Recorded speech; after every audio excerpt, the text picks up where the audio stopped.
Bonjour mes frères et sœurs, je voudrais partager avec vous sur le livre des Hébreux sur la dîme. Parce que plusieurs d'entre nous se demandent, il nous faut bien apporter l'1/10 de nos salaires ou pas. J'aime ce livre parce que ça nous révèle la vérité. Amen. Je vais faire la lecture. Au chapitre 7, à partir du verset 1er jusqu'à la fin. Mais je vais prendre verset par verset.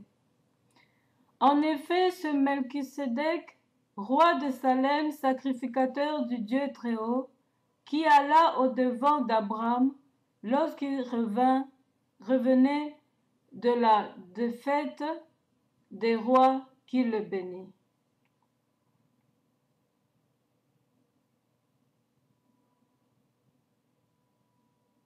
Je continue.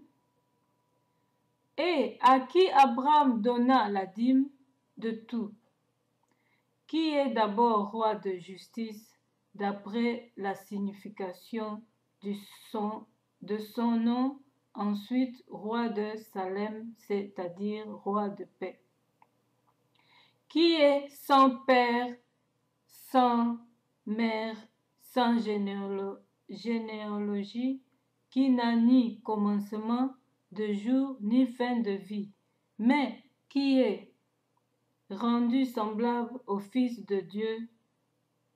Ce Melchisédek demeure sacrificateur à perpétuité. Considérez combien est grand celui auquel le patriarche Abraham donna la dîme du butin.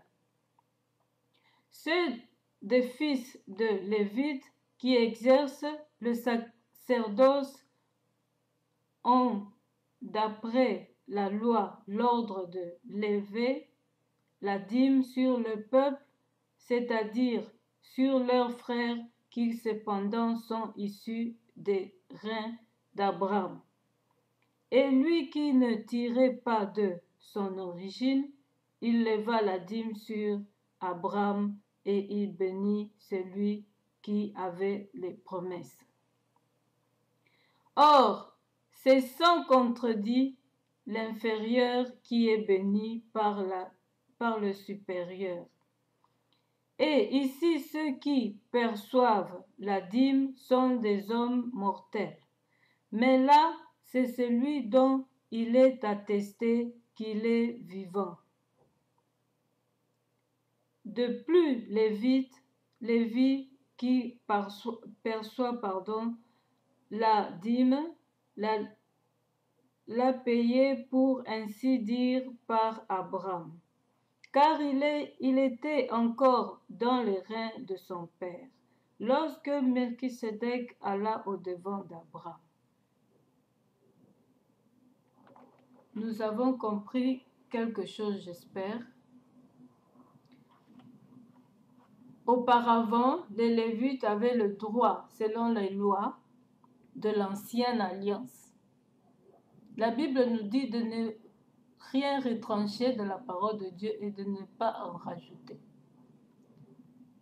Auparavant, dans l'ancienne alliance, avant Jésus-Christ, les Lévites avaient le droit de relever 1/10. Et ils les remettaient, ils utilisaient cela pour le Seigneur. Et eux-mêmes aussi mangeaient avec. C'était un peu comme le salaire. Bon. La dîme que Abraham a donnée à Melchisédek. Qui est Melchisédek? On avait déjà eu que Abraham avait vu Dieu face à face. Il n'a ni commencement ni fin. C'est Dieu. Et il devait ramener son butin parce que chaque fois si vous gagnez la guerre, vous obtiendrez le butin. Et il a enlevé le 1/10 pour en donner à Melchisédek. Et Melchisédek, c'est qui? C'est Dieu seul. Et Dieu ensuite l'a béni. Mais tout ça, c'était où? Dans l'ancienne alliance. Je vais vous expliquer pourquoi je dis ça. Nous allons voir dans le verset, toujours au même chapitre 7, verset 19. Car la loi n'a rien amené à la perfection. Car la loi n'a rien amené à la perfection. Donc la loi de donner les dîmes et tout consort de l'ancienne alliance n'a rien amené à la perfection.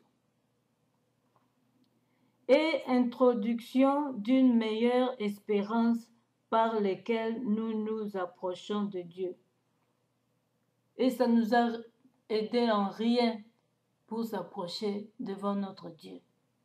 Or, c'est ce qui est plus important que les lois de dîmes et consorts.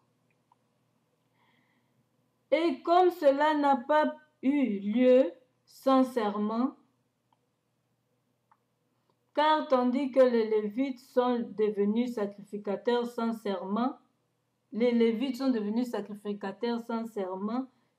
l'est devenu avec serment. Jésus est devenu avec serment. Par celui qui lui a dit.